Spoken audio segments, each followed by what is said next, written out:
My school days were basically me hiding, hating myself, and never really knowing why.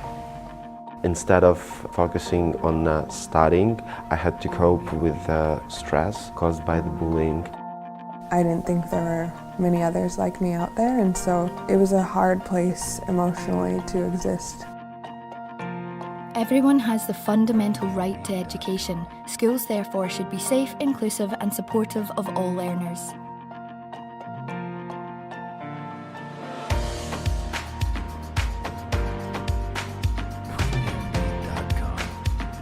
This is still not the case for many young people. Those of us who are, or are perceived to be, lesbian, gay, bisexual, transgender, queer or intersex are more likely to experience bullying when we are at school. Furthermore, we are rarely represented within the school curriculum, and sometimes we receive insufficient support from our teachers and other school staff due to a lack of training on the issue.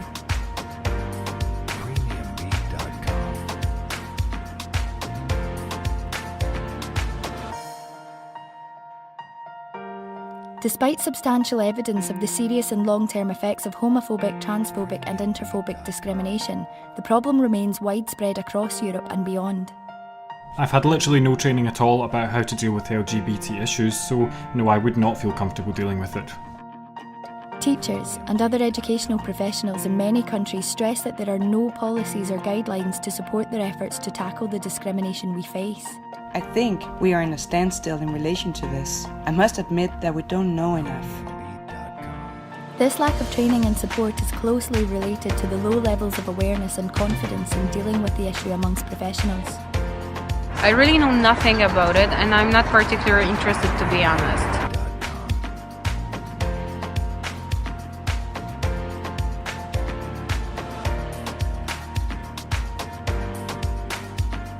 Some member states in the Council of Europe have already taken significant measures to make schools more inclusive for those of us who are LGBTQI.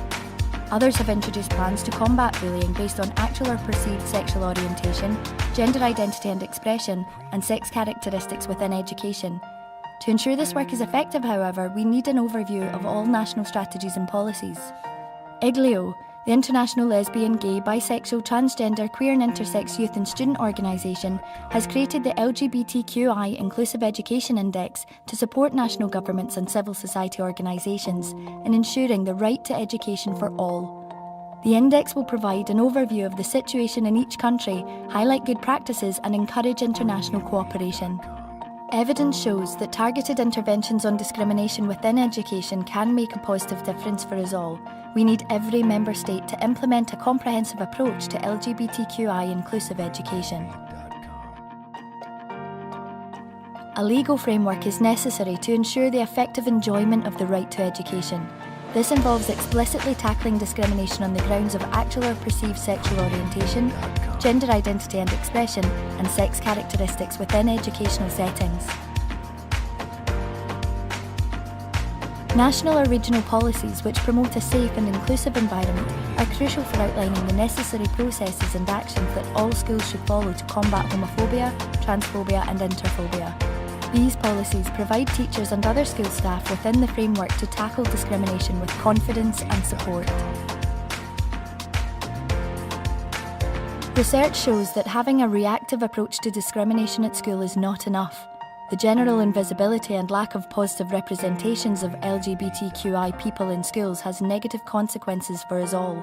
The lived realities of LGBTQI people should therefore be included across the full curriculum and in learning materials.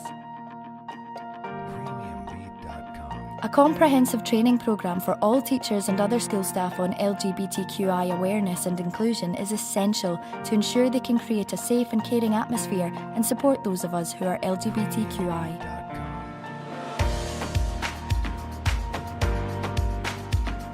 Those of us who are trans, non-binary, gender variant and intersex may face additional barriers to inclusion.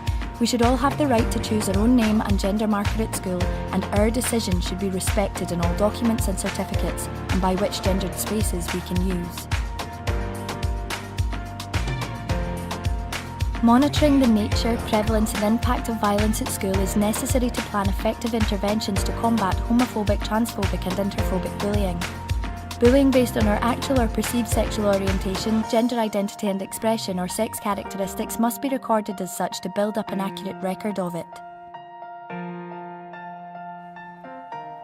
At times, some of us may require additional support and guidance, so school staff should be trained to respond to these needs. Links to relevant youth services and groups should also be established for the purposes of signposting and referral.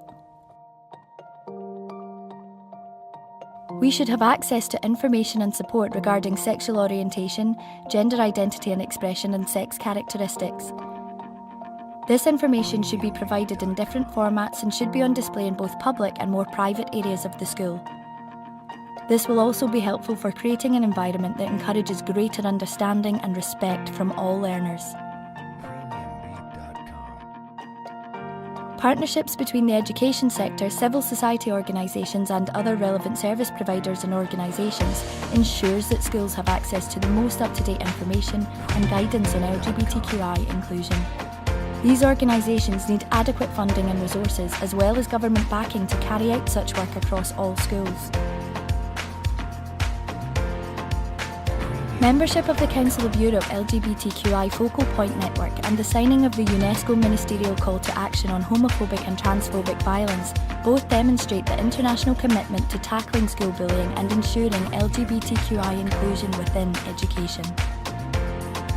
By gathering data from civil society organisations and education experts in each member state, IGLIO will produce and launch the LGBTQI Inclusive Education Index and Report. This will be a starting point for governments and civil society to evaluate the current levels of inclusion within their own country, learn from good practice examples, and build international commitment on this important issue. Schools play a key role in our lives. We all have the right to education. We all need to be included.